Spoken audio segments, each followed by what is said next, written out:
नमस्कार दोस्तों, कैसे हैं आप लोग। आशा करते हैं आप लोग अच्छे होंगे। चैनल को सब्सक्राइब करके चलते हैं अपने टॉपिक की ओर। पहला वाला लेसन ख़त्म हो गया है,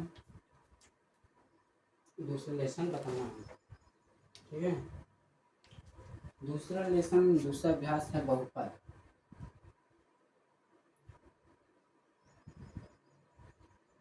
बहुपद, ठीक है, बहुपद। इसमें अपने को बहुपद पढ़ना है। ठीक है, जैसे क्वेश्चन पहला है प्रैक्टिस टाइम 2 का 1।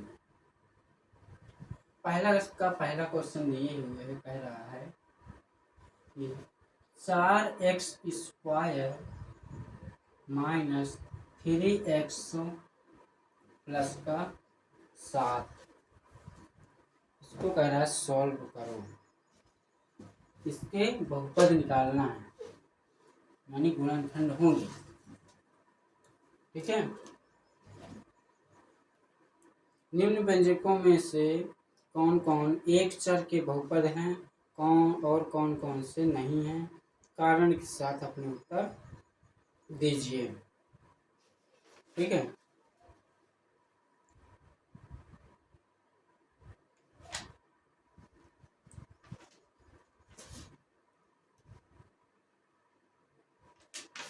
देखो, जिनमें एक घात से ज्यादा घात हो वो बहुपद है। अगर इतना ना इस साइड का होता, केवल इतना होता तो ये इधर का ना होता, केवल इतना होता 3x प्लस का 7, तो ये बहुपद नहीं है। अगर पूरा देखा जाए तो x² है, इसलिए ये बहुपद है। दूसरा क्वेश्चन है y² प्लस का √2, इसमें भी स्क्वायर का पद है, इसलिए ये भी बहुपद है। ठीक है, तीसरा क्वेश्चन है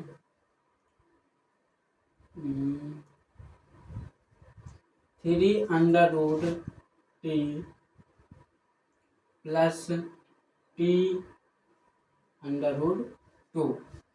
देखो यहाँ पे पहली बात तो t² नहीं है, इसलिए ये बहुपद नहीं है, बहुपद नहीं है। ठीक है, अगला है चौथा y प्लस का 2/y, इसमें भी एक घात है, इसलिए ये भी बहुपद नहीं है। ठीक है, समझ में आई बात। पांचवा देखो ध्यान से, x की घाते 10 प्लस y की घाते 3 प्लस t की घाते 50। बताओ इसको कमेंट में बहुपद है या नहीं है। जब तक मैं इंक डालूंगा,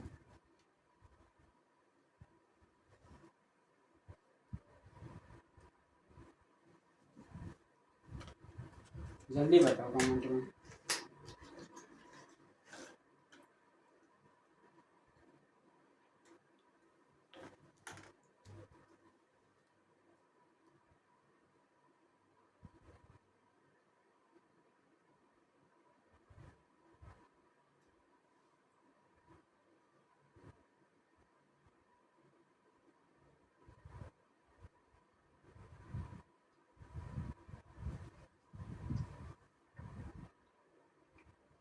है या नहीं है।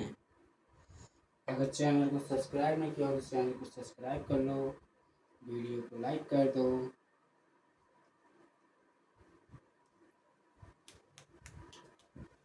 बताओ।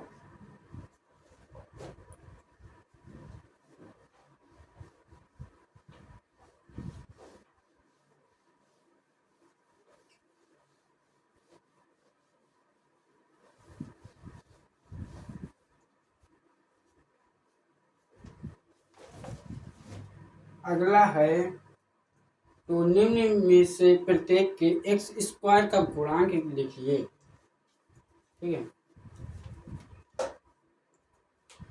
दूसरा का क्वेश्चन नंबर है पहला, कह रहा है 2 + x² + x। कह रहा है इसमें एक्स स्क्वायर का गुणांक ज्ञात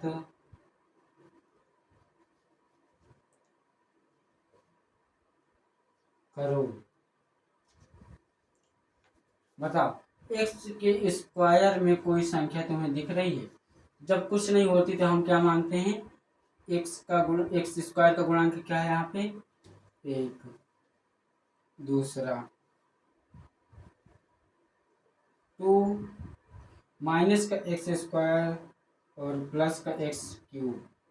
इसमें भी एक्स स्क्वायर का गुणांक बताना है। x³ को हमें देखना नहीं है, इसमें x का कोई पद है नहीं, इससे कोई मतलब नहीं है, इससे हमें कोई मतलब है नहीं है। हमें केवल मतलब किससे है, एक्स स्क्वायर से। इसके स्क्वायर के साथ देखो क्या है, जब कोई संख्या नहीं होती तो हम मानते हैं 1। यहाँ पे आएगा माइनस का 1, यही हो जाएगा आंसर। तीसरा क्वेश्चन है, कह रहा है पाई/2 x² प्लस का x।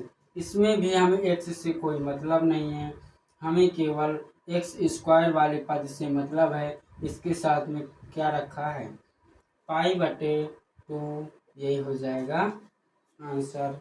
चौथा है, कह रहा है √2x + 1। हमें केवल x² से मतलब है और बाकी पदों से हमें कोई मतलब नहीं है। इसमें x का कोई पद नहीं तो इससे हमें कोई मतलब नहीं है। इसमें भी देखो x है, x² हमसे देखना है x² का, इसमें x है तो इससे भी कोई मतलब नहीं। इसमें x² का कोई गुणांक नहीं है, कोई x² का पद नहीं है, तो क्या हो जाएगा इसका 0 गुणांक। हम कहीं भी इसमें लिख सकते हैं ना 0x²। अगर 0 है तो इसका मान 0, अगर 0 इसमें ऐड करेंगे कोई अंतर नहीं आएगा। अब तुम लोग बताओ x² प्लस का 1/4x² प्लस का x, इसमें से x² का गुणांक बताओ।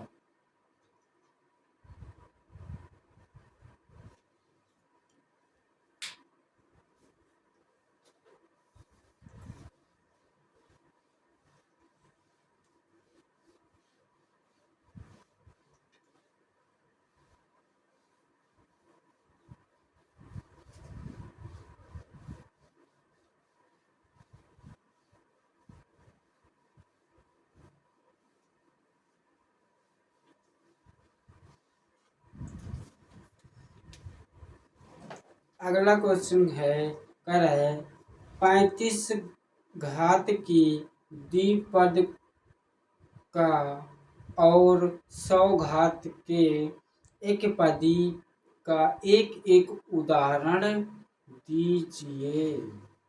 ठीक है,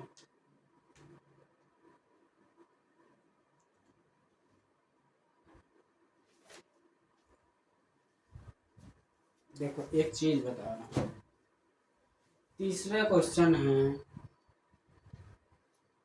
इसको हम x के साथ कुछ हम लिख देते, ये क्या है, इसकी घात 1 है तो हम इसको एक पद बोलेंगे, एक पदी।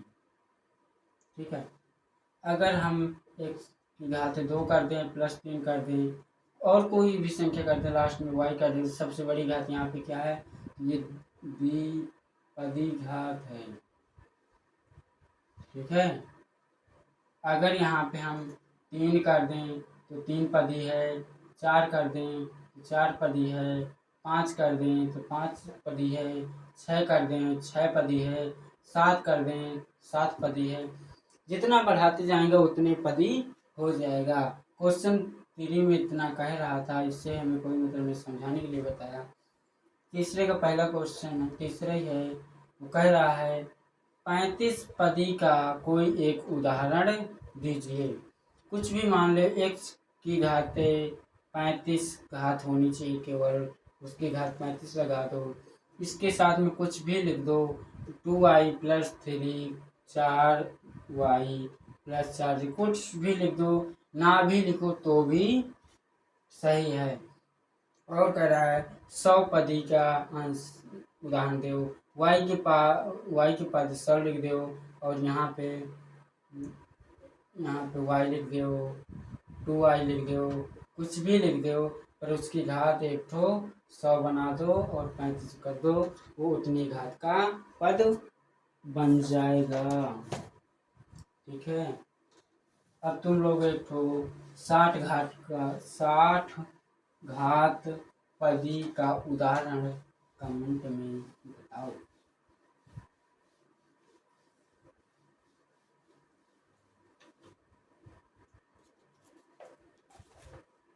चौथा क्वेश्चन, निम्नलिखित बहुपदों में से प्रत्येक बहुपद की घात ज्ञात करो या लिखो।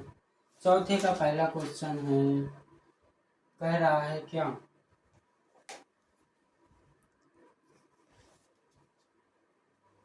कह रहा है 5x की घात 3 + 4x² प्लस का 7x। इसमें वो कह रहा है इस कौन सा घात ये पद है ये पूरा। अब इसमें हम देखेंगे सबसे बड़ी घात, इसमें कोई नहीं, हम एक मान लेंगे। सबसे बड़ी घात किस पर लगी है, इस पर लगी है, इसी को हम मानेंगे। ये क्या है, 3 पदी घात है। दूसरा कह रहा है 4 - का y²। इसमें तुम्हें सबसे बड़ी घात क्या दिख रही है, 2, ये 2 पदी है। तीसरा कह रहा है क्या, 5t + -√7। इसमें तुम्हें मतलब कुछ भी ABCD के अंक मतलब मिलना चाहिए संख्या। यहाँ पे t है, t की घात क्या है, 1 लगा है, तो ये क्या है, 1 पदी। ठीक है। चौथा है कह रहा है 3 का कितने पदी है। इसमें जब कुछ नहीं है, ना तो x y ABCD का कोई पदी नहीं है, तब हम 0 पदी बोलेंगे इसको। ठीक है। और तुम लोगों के लिए क्वेश्चन है, 6y की घात 7 + 8x की घात 7, ये कितने पदी है। मिलते हैं इसका आंसर कमेंट में, मिलते हैं अगली वीडियो में। इसके लिए थैंक यू।